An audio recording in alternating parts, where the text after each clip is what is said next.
मैं सबसे कहता हूं कि भाई आप निर्भीक होकर के मतदान करें, काम करने वालों को वोट दीजिए, कमाने वालों को मत दो।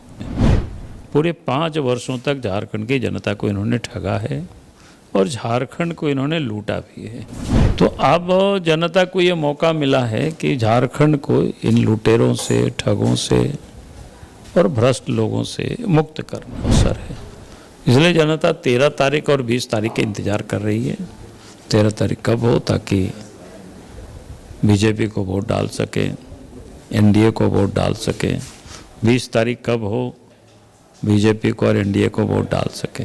तो ये साफ है। तो हम कहते हैं कि भाई कानून व्यवस्था ठीक हो। दूसरा हम कहते हैं इंफ्रास्ट्रक्चर ठीक होना चाहिए, अच्छी सड़कें होनी चाहिए, अच्छी बिजली होनी चाहिए, अच्छी स्वास्थ्य की, शिक्षा की, पानी की, ये जो बुनियादी आवश्यकताएं ये ठीक होनी चाहिए। 1991 का पहला चुनाव लड़े, 1996 का दूसरा चुनाव दुमका से लोकसभा के लड़े, जीते नहीं। लेकिन 1998 का तीसरा चुनाव लड़े, 1999 चौथा चुनाव लड़े, तो 98 और 99 में चुनाव हम जीते दुमका लोकसभा से। नमस्कार, न्यूज़ विंग टीवी में स्वागत है आपका। मैं हूं रफ़ी समी। जैसा कि झारखंड में चुनावी दौर शुरू हो चुका है, सभी राजनीतिक पार्टियां कह सकते हैं पसीना बहाती नजर आ रही है। वहीं भारतीय जनता पार्टी की अगर हम बात करें तो लोकसभा से लेकर के अब तक झारखंड के पूर्व मुख्यमंत्री बाबूलाल मरांडी सह प्रदेश अध्यक्ष लगातार जो है गांव-गांव तक पहुंच करके पसीना बहा रहे हैं और कह सकते हैं पुरजोर मेहनत कर रहे हैं। हमारे साथ जुड़े हैं झारखंड के प्रथम मुख्यमंत्री बाबूलाल मरांडी जी सह भारतीय जनता पार्टी के प्रदेश अध्यक्ष। सर, जिस तरह से हम बात करें या न्यूज़ विंग टीम भी लगातार देखती चली आ रही है, लोकसभा से विधानसभा तक का सफ़र काफ़ी संघर्ष के साथ सड़कों पर ग्रामीणों में पहुंच करके आप निकाल रहे हैं और जिस तरह से पार्टी ने आपको राजधनवार का एक बार फिर से प्रत्याशी बनाया है, क्या कहेंगे? नहीं, मैं कह सकता हूं कि भारतीय जनता पार्टी लगातार पिछले 5 वर्षों से जन समस्याओं को लेकर के संघर्ष कर रही है और संघर्ष के बलबूते ही पार्टी ने अपनी स्थान जनता के बीच में बनाई है। और जहाँ तक राजधनवार से चुनाव लड़ने का प्रश्न है तो मैं लोगों से कहता हूँ कि भाई राजधनवार हमारा जन्म स्थान है, वहीं पर जन्मे, वहीं पर पले बढ़े, वहीं से पढ़ाई लिखाई की मैट्रिक तक की, तो हमारा नेचुरल जिसको बोलते हैं क्षेत्र है, वहाँ से पार्टी ने बनाया है प्रत्याशी, इसलिए हमारे लिए वो बड़ा सौभाग्य का विषय है। सर, जिस तरह से लगातार आप सड़कों पर हैं, ग्रामीण क्षेत्रों में हैं, जिस तरह से लोकसभा से लेकर के विधानसभा तक का सफ़र अगर हम कहें तो इस विधानसभा में कैसा फीडबैक मिल रहा है और क्या कुछ लग रहा है कि इस बार पार्टी की सरकार आएगी ही आएगी? नहीं, लोगों में उत्साह है और उत्साह होने का कारण बिल्कुल साफ है। एक तो हमने कहा कि लगातार जन समस्याओं को लेकर के पार्टी संघर्ष करती रही पूरे 5 साल तक, और दूसरा जो राज्य में जिनकी सरकार है हेमंत सोरेन के नेतृत्व में, पूरे 5 वर्षों तक झारखंड की जनता को इन्होंने ठगा है और झारखंड को इन्होंने लूटा भी है।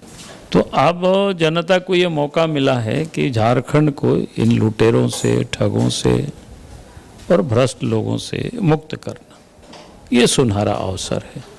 इसलिए जनता 13 तारीख और 20 तारीख के इंतज़ार कर रही है। 13 तारीख कब हो ताकि बीजेपी को वोट डाल सके, एनडीए को वोट डाल सके। 20 तारीख कब हो, बीजेपी को और एनडीए को वोट डाल सके। तो ये साफ है। सर, जिस तरह से आप झारखंड के प्रथम मुख्यमंत्री भी रह चुके हैं और एक बार फिर से कहीं ना कहीं जो है कि बाबूलाल मुख्यमंत्री होंगे सर, और सरकार को भी, वर्तमान सरकार को आप देख रहे हैं, आपकी सरकार बनती है, झारखंड के विकास के लिए क्या क्या रोड मैप ऐसा है जो होना चाहिए अब तक इन सरकार ने नहीं किया? देखिए, मैं लोगों से बार बार कहा करता हूं कि राज्य के विकास के लिए या देश के विकास के लिए भी 2-3 चीज़ों की ज़रूरत होती है। एक तो कानून व्यवस्था ठीक ठाक हो ताकि भय मुक्त वातावरण बने राज्य में, तभी कोई पूंजी इन्वेस्ट करता है, या यहाँ जिसके पास है पूंजी वो भी तभी बाहर निकालता है। तो हम कहते हैं कि भाई कानून व्यवस्था ठीक हो। दूसरा हम कहते हैं इंफ्रास्ट्रक्चर ठीक होना चाहिए, अच्छी सड़कें होनी चाहिए, अच्छी बिजली होनी चाहिए, अच्छी स्वास्थ्य की, शिक्षा की, पानी की, ये जो बुनियादी आवश्यकताएं ये ठीक होनी चाहिए। अगर ये सारी चीज़ें ठीक हो गई तो बाकी काम फिर अपने आप चल पड़ता है। तो उद्योग धंधे रोजगार के अवसर अपने आप, लॉ एंड ऑर्डर ठीक होंगे, इंफ्रास्ट्रक्चर अच्छा होगा, टूरिज्म भी होगा, पूंजी भी इन्वेस्ट होगा, तो रोजगार के अवसर भी बढ़ेंगे, प्लान भी रुकेगा, लोगों की जेब में पैसे भी आएंगे। तो इसलिए मैं लोगों से कहता हूँ कि यार बहुत कुछ नहीं है, इतना काम तो सरकार को करना चाहिए। अगर इन सारे कामों को सरकार कर ले जाती है और फिर उद्योग धंधे लगे तो सरकार को ज़मीन उपलब्ध कराना जगह जगह पर जहाँ उपलब्ध हो, तो फिर आप अपने आप देखेंगे कि झारखंड भी तरक्की करेगा, आगे बढ़ेगा। सर, वाकई में झारखंड भी आगे बढ़ेगा, तरक्की करेगा।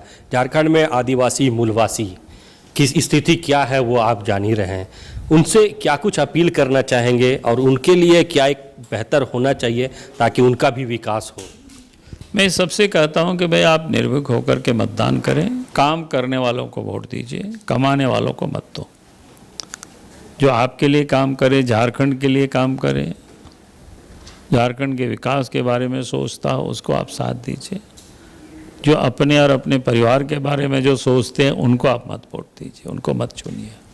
चुनिए उनको जो जनता के बारे में सोचता है, राज्य के बारे में सोचता है। तो वाकई में चुनिए उनको जो जनता के बारे में सोचता है, जो विकास के बारे में सोचता है। जिस तरह से मैंने पहले ही बताया कि हमारे साथ मौजूद है झारखंड के प्रथम मुख्यमंत्री बाबूलाल मरांडी जी, जिन्होंने ये भी बताया कि क्या कुछ रोड मैप है और किसी राज्य के विकास को लेकर के क्या कुछ पैमाना होना चाहिए ताकि विकास जो है आगे बढ़े। इससे हट के थोड़ा सा हम फिर से एक बार मुखातिब होंगे और जानेंगे, चूँकि झारखंड के प्रथम मुख्यमंत्री हैं और एक बड़ा चेहरा, एक बड़ा फेस जो है वो झारखंड के साथ साथ देश में ही इनका दिखने को मिला है। सर, सामाजिक जीवन में को लेकर के बात करें अगर, तो राजनीतिक जीवन में आपका कदम जो है कैसे आया, किस सोच के साथ आया? देखो, एक लंबी कहानी है। जब हम स्कूल में पढ़ते थे, स्कूल लाइफ से ही हाई स्कूल में पढ़ते थे, तो हमारा संबंध राष्ट्रीय स्वयंसेवक संघ से हुआ था और वो संबंध धीरे धीरे मजबूत होते चला गया और फिर 1990 में भारतीय जनता पार्टी में आए और 1990 से भारतीय जनता पार्टी में आए तो फिर 1991 से चुनावी राजनीति में प्रवेश किए। 1991 का पहला चुनाव लड़े, 1996 का दूसरा चुनाव दुमका से लोकसभा के लड़े, जीते नहीं, लेकिन 1998 का तीसरा चुनाव लड़े, 1999 चौथा चुनाव लड़े, तो 98 और 99 में चुनाव हम जीते दुमका लोकसभा से और जीतने के बाद भारत सरकार में अटल बिहारी वाजपेयी जी के मंत्रिमंडल में एक राज्य मंत्री के रूप में काम हमने शुरुआत की। फिर 15 नवंबर 2000 को अलग झारखंड राज्य बना तो राज्य के मुख्यमंत्री बने। उसके बाद तो झारखंड की राजनीति में कभी एमपी बने, कभी एमएलए बने, कभी। लंबा समय आपने दिया है राजनीति में जनता का सेवा करते हुए। हमारे चैनल के माध्यम से क्या अपील करेंगे राज्यवासियों को, खासकर अपने क्षेत्र के वासियों को भी, क्योंकि चुनाव मतदान 13 को भी है, 20 को भी है? मैं झारखंड के तमाम मतदाताओं से यही अपील करूंगा कि भाई आप 13 तारीख को और 20 तारीख को आप भारतीय जनता पार्टी को, एनडीए गठबंधन को वोट देना। ये भारतीय जनता पार्टी और एनडीए गठबंधन की सरकार ही विकास का काम करेगी। पहले भी काफ़ी काम किए हैं, चाहे गाँव तक सड़क हो, घरों तक बिजली हो, या पिछली सरकार में देखे 3 नए मेडिकल कॉलेज भी बना, देवघर में एम्स भी बना, देवघर से हवाई सेवा भी प्रारंभ हुआ, अनेकों ट्रेनें भी चली है। तो अगर विकास होना है तो एनडीए या डबल इंजन की सरकार में होगी। तो इसलिए हम तमाम मतदाता भाइयों और बहनों से यही निवेदन करेंगे, आप बीजेपी को और एनडीए गठबंधन को वोट करना। बहुत बहुत धन्यवाद। चलिए, एक अंतिम प्रश्न रहेगा। प्रधानमंत्री नरेंद्र मोदी जी का भी लगातार दौरा हो रहा है, आज रांची में भी रोड शो हुआ, जिस तरह से वो भी लगातार झारखंड पहुंच रहे हैं, क्या कहें? नहीं, स्वाभाविक है, हमारे देश के लीडर हैं और देश के प्रधानमंत्री हैं और झारखंड में चुनाव हो रहा है तो स्वाभाविक रूप से प्रधानमंत्री जी आएंगे जनता से आह्वान करने को, क्योंकि उन्होंने देश के लिए काम के लिए, किसानों के लिए काम किया, गरीब कल्याण काम कर रहे हैं। अगर उन लोगों को आह्वान करने के लिए उनका आना स्वाभाविक बनता है और वो आ भी रहे हैं। स्वाभाविक है, जब देश के प्रधानमंत्री आएंगे वो अपने मुख से बोलेंगे, उनको लोग करीब से देखेंगे भी, उनको लोग सुनेंगे भी, तो उसका लाभ तो मिलेगा ही। तो सुना आपने, ये थे हमारे साथ बाबूलाल मरांडी जी, जिन्होंने साफ कहा है और जो रोड मैप है उसे लेकर के आगे बढ़ रहे हैं कि झारखंड की जनता अगर मौका देती है तो शिक्षा को लेकर के, स्वास्थ्य को लेकर के, सुरक्षा को लेकर के क्या कुछ तैयारी पेश की जाएगी।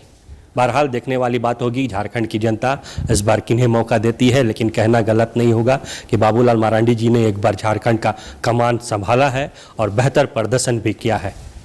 रांची से सहयोगी राकेश के साथ रफी समी। डोंट वरी सर, घर आपको टाइम पर मिलेगा और ऐसा मिलेगा कि आपकी उंगलियां भी बरतेंगी। ये देखिए सर, A1 क्वालिटी का सीमेंट लगा रहा हूं मैं।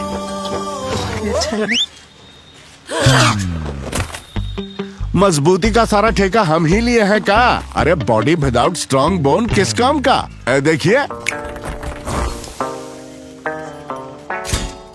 मजबूत घर चाहिए तो अच्छे सीमेंट के साथ अच्छा सरिया भी लगाइए, तभी तो ऐसा घर बनेगा जो पीढ़ियां बरते। तो कौन सा TMT लगाएं? अरे एक ही तो है, भारत का सबसे भरोसेमंद Saluja gold TMT bars. Extra strong, higher earthquake resistance, flexible, better bonding with cement और सालों का भरोसा। निर्माण में मजबूती चाहिए तो अच्छे सीमेंट के साथ लगाइए सिर्फ सलूजा गोल्ड TMT। अब सही पकड़े हो कॉन्ट्रैक्टर बाबू। सलूजा गोल्ड TMT बार, मजबूती सब कुछ है।